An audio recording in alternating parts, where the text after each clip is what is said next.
name is Rachel and I helped care for my father Tony, who was diagnosed with early onset dementia in 2005. Caring for somebody with dementia is really challenging. Before my dad was diagnosed, I thought this was an older person's disease. So when my father was diagnosed at 58, it was a huge shock, and I really couldn't believe it for the first few months. It took such a long time for it to sink in. And I think that was the way a lot of people felt when they heard. The first few months were just a blur to me.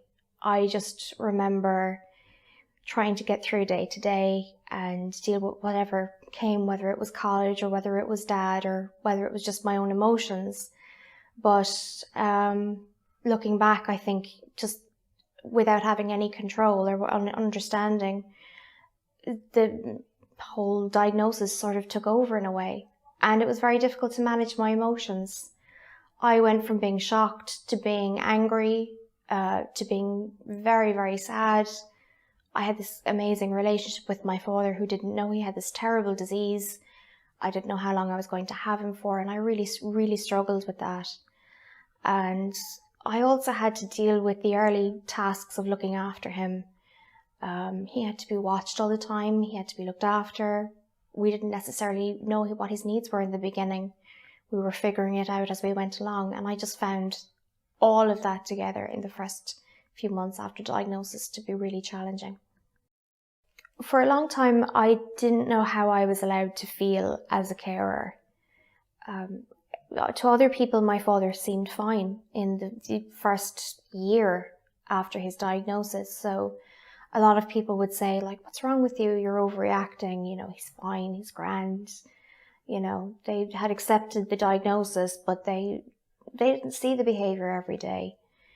And we weren't telling them necessarily everything that we were doing. So people tended to dismiss how we'd react, especially how I would react, because I was quite emotional. So I found myself like running upstairs a lot to my bedroom or the bathroom, like the first few months for sure, and just crying. And it was just having that moment. And you know, and over time I began to suppress a lot of those feelings because no one wanted to hear them, it seemed. And I felt like there was nobody I could talk to, and that even if I did talk to people, they would just be really quick to dismiss how I felt or try and make me feel better by saying he was fine. So it was futile. In terms of support, my friends were amazing. They were always at the end of a phone if I needed them. But they didn't have the experience of a parent with dementia, so they didn't understand what I was going through. And I just didn't want to burden my family any more than the burden they already had. They were going through what I was going through. And I also felt that very disheartened that none of my doctors or the doctors that treated my dad ever offered me any kind of support. And they were very aware that I was affected by it. They could see it. They knew it. I told them. And I just think it would have made such a difference if they had offered me some sort of support or made me aware of a service that provided support. I think it would have even helped if they just asked, "How are you?" You know, I think a simple question like that, it's 3 words, "How are you?"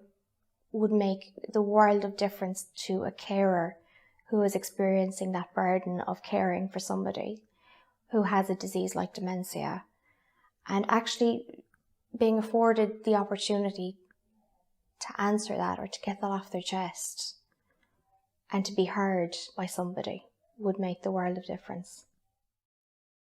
Looking back now, I really wished I'd asked for support sooner. It took about 4 years before I said to myself, you need to do something, you know, because I was really, really struggling.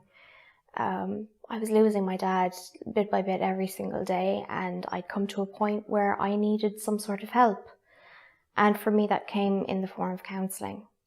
So a friend of mine recommended a service to me that was subsidised by the HSE, and it was €10 a session. and I had to go on a waiting list for a while, but I have to say that it was worth the wait, because when I got my counsellor, I had that counsellor for many, many years, and she was with me through the last part of the journey, and I don't think I could have done it without her.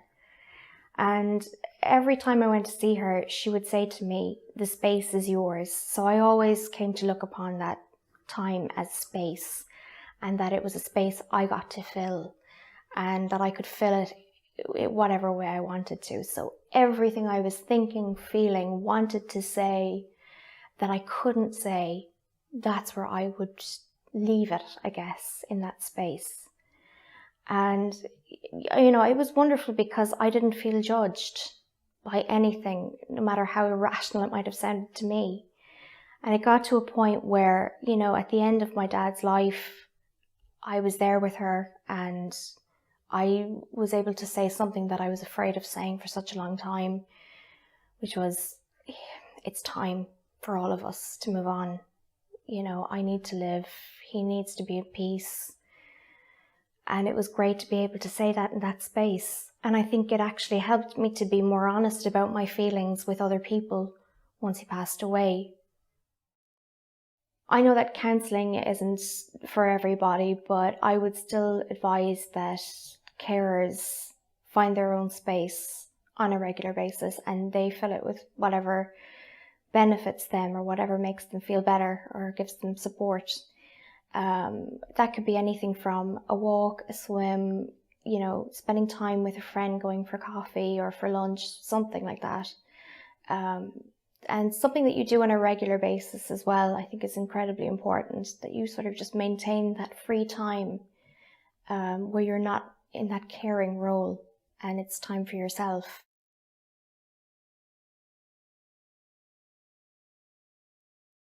I realise now, looking back, that there's no point in worrying about the future stages of dementia, that it's very important to keep it in the day, because you don't know what it's going to be like on a day-to-day basis.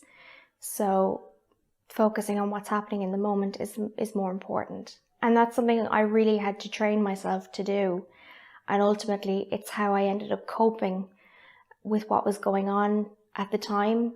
And it's how I coped with all of the challenges that came afterwards. And I would advise other carers out there to try and do it. You know, it's not easy at all, especially in the beginning, to do something like that. But I really think that it's something that would benefit the carer and the person with dementia if you're able to stay in the moment and just concentrate on what's happening in the day rather than worrying about the future.